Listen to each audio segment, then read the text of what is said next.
Hello guys, Mr. X here, and today I want to share to you some tutorial, a simple trick on how to increase your computer's performance by just disabling the Windows Index and Search service. So run the dialog box, type services.msc and hit enter,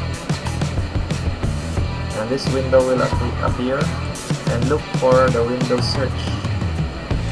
Here it is, the Windows search. Right click, properties, then a startup type, just select disable and click apply. Okay, close this one, and you need to restart the computer for this to take effect. And that's it guys, thank you for watching. Please click the subscribe button below for more videos like this.